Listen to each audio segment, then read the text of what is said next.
Hey everybody, welcome back to My Slice of Heaven. I'm Joey. Today we're going to be talking about a new camera I have, and this is the Vanbar D700.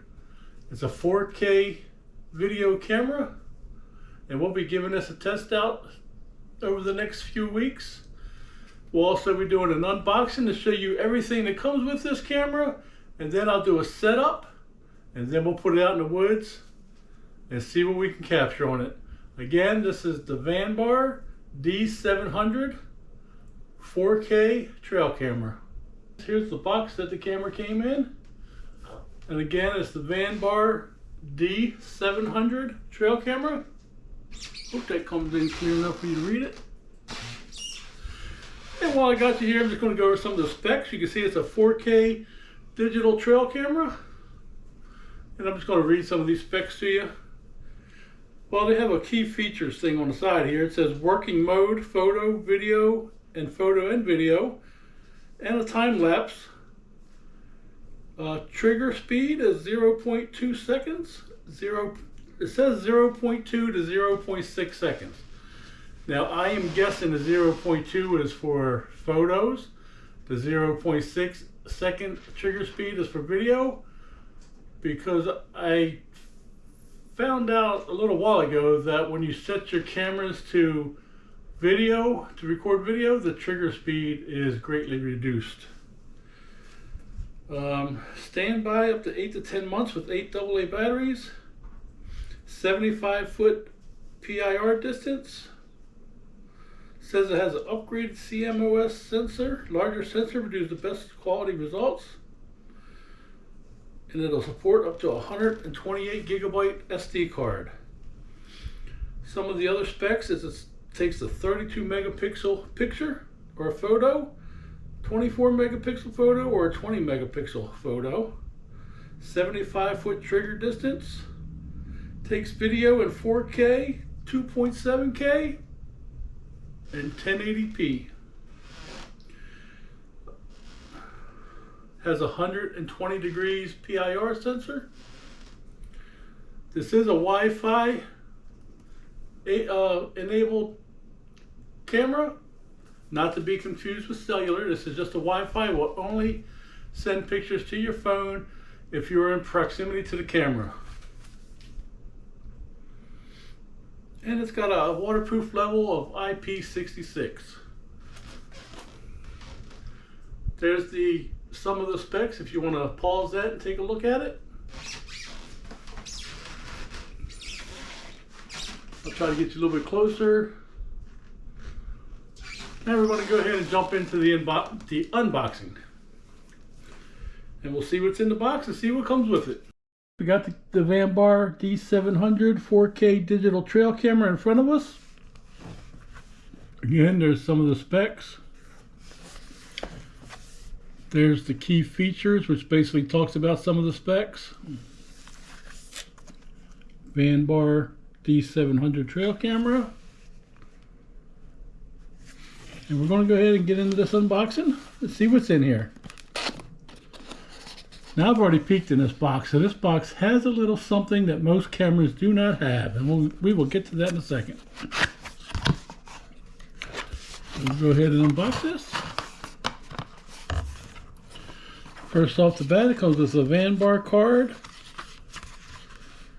and you get 2-year free warranty with this camera. You have to accept within 7 days or contact service department is what you need to do with that. We have the user manual.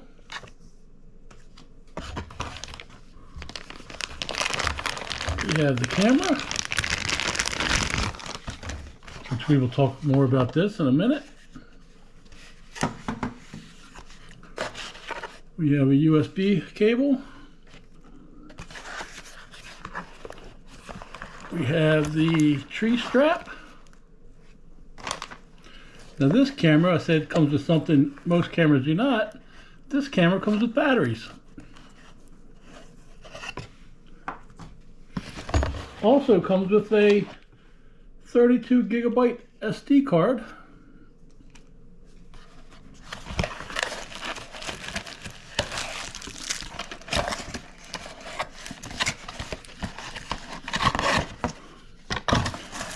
and a wall mount or a tree mount. You guys know how I feel about these tree mounts. They are getting a little bit better. They're just not quite there yet. I do not use them. If you'd like to see the mounts that I make for myself, take a look in the top corner here. One of them two corners, either the left or the right. And I'll leave a link to the camera mounts that I make myself. It'll cost you like $3 to $4 to make a mount, which ain't terribly bad. Now we have the camera. We're going to open the camera up. It's got two latches here on the side.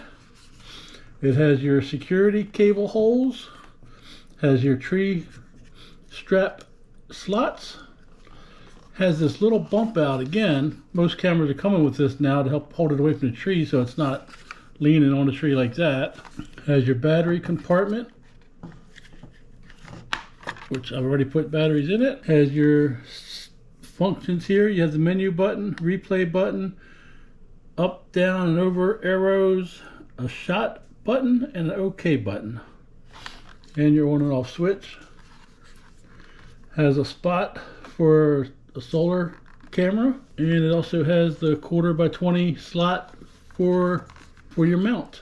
That's what comes in the box, guys, and we're going to go ahead and go right to the setup. Well, we did the unboxing, and now we're going to jump right into the setup. And the setup, again, the camera has a menu button. You press the menu and it pops up the settings. The first setting is mode. So we're going to go ahead and hit OK. And our options are photo, and video. You know me, I don't take photo, I like to take video, so we're just going to hit OK. And we're going to go down to the next setting, which is PIR interval. Going to hit OK. I have it set for 30 seconds. You might want to change it to something else. The PIR interval just simply means that from the time it takes one video or picture, it will wait 30 seconds till it takes another video or photo. And I'm going to hit OK. We're going to go down to PIR level, which is next. Hit OK. And this has 3 settings, low, middle, and high. And I have mine set to high, and we're just going to leave it at high for now. I'm going to hit OK. Go down to the next setting, which is capture number. And this is if you're taking a photo, you can do it in a series. It'll take 1 photo, or you can set it to take 2 or 3 photos in that series. We're just going to leave it on 1 and hit OK. We're going to go down to the next one, which is video length. Going to hit OK. Now this one does give you an option. This camera gives you an option, I should say, to choose any number from 0, I believe, to, well, let's see. It went all the way up to 10 minutes. You can take a 10-minute video, but it sure will fill your card up fast. So I'm going to set it on 15 seconds. That's about the length of video that I feel is a good length, a good start. Going to hit OK. Go down to video size. Video size, I set it for the highest resolution, but I actually think in this case I'm going to take it down to the next one, because although the top one gives you 10 frames per second, the second setting gives you 20 frames per second. I'm going to go ahead and hit OK. Hit the down arrow, takes us to IR distance. Hit OK. We have a auto, near, middle, and far. And that's just basically telling you how bright your IR light will be when you're videoing something in low light conditions. I have mine set up to auto. You can also choose near, middle, or far. You can hit OK. Hit the down arrow again, and now we're at language. I have mine set for English, but you can choose whatever language you need. It has French, Spanish, Italian, Dutch, Chinese it appears to be. I'm going to leave mine to English, hit OK. Now we're at set clock. Going to hit OK. And here you can set your date and your time. And mine's already set, so we're going to hit OK. Just to set this, you just type in the number you want with the up and down arrows. And then when you're set, you just move the over arrow to the next set of numbers, and that's how you set your date and time. Going to hit OK. We're going down for the stamp. The stamp just means it'll put a time and date stamp on every video or photo. so you know exactly what day the photo or video was taken. We're going to hit OK. We're going to hit the down arrow again. Now we're at photo size. This will take all the way up to a 48 megapixel photo. You bought a 48 megapixel camera, you might as well use the 48 megapixel setting. Hit OK. Hit the down arrow again. Now we're at the software version. The next button is audio recording. We have ours at on. We're going to hit OK. Time lapse. I've never used time lapse. I have mine set to off. And you have the normal TL video or off. Mine is off. We'll hit OK. Hit the down arrow. Timer setting. Timer setting is in case you want to set your camera to operate between certain hours, like 6 p.m. at night and 6 a.m. in the morning. Be great for like a security setting where you need to watch your office or your yard at nighttime when you're not there. We're just going to hit, we have that set to off. We do not use that. Loop record. Loop record simply means that when your card fills up, the oldest video will be erased so that it can make room for the newest video. I have mine set to off. So we're going to hit the down button.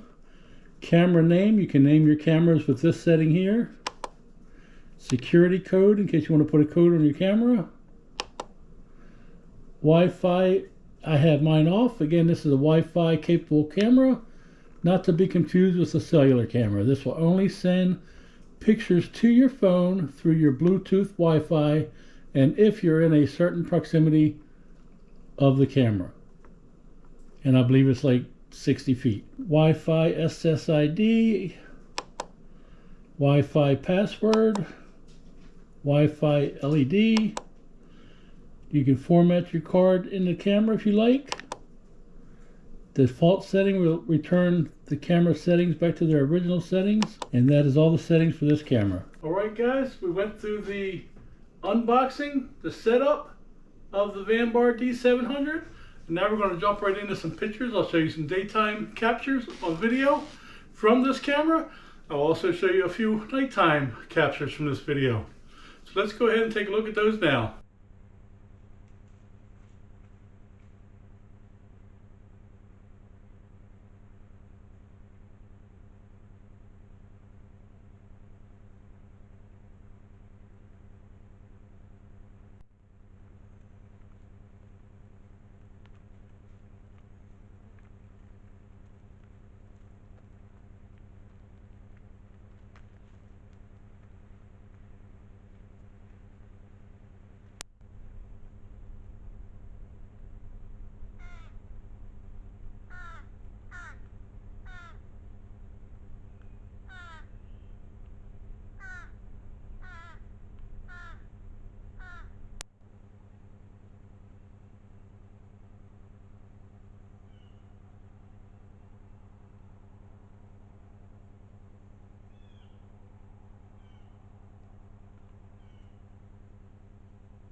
pictures, daytime and nighttime pictures, are not that bad from this camera.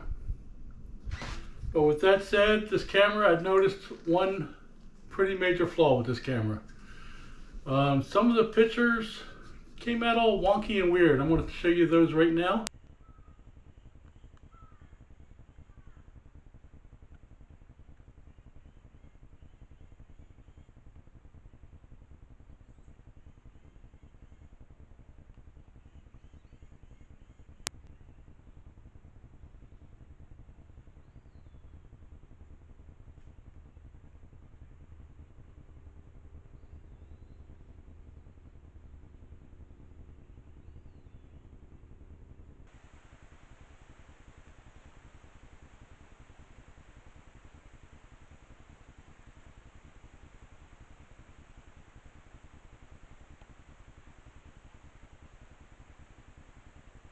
So I don't know why those pictures from this camera came out like that. I left the camera out for 2 weeks. I did not have much action in front of this camera for some reason this time around. I even threw out some apples, but it did not seem to attract the deer to this camera. It took quite a few of those wonky pictures. Out of the 81 captures I did get, about 8 to 10 of them was the wonky pictures that I showed you here. So that's pretty significant. So I could not find any sort of pattern with the wonky pictures. I mean, the first one started at picture 12, I believe, and then it happened again at number 13, 15, 23. So there was no noticeable pattern with this camera taking them wonky pictures. So I don't know really why it was doing that, but I can tell you this camera, you will not see any more video or photos from the field with this camera. I just don't feel like it's reliable enough. The pictures, like I said, were, I mean, the photos I did catch were okay, or the video I did capture was okay, but I use my cameras a lot for security on the property, and if it doesn't work 100% like it's supposed to, it just won't make the cut to be out in the field again. Well guys, that's all I need to say about this camera. I hope you enjoyed the video. I hope you learned a little bit about this camera from this video. And I hope you enjoyed the video. If you did like this video, please give it a thumbs up. If you did not like the video, but you just like me, go ahead and give me a thumbs up. And until next time, y'all have a great day.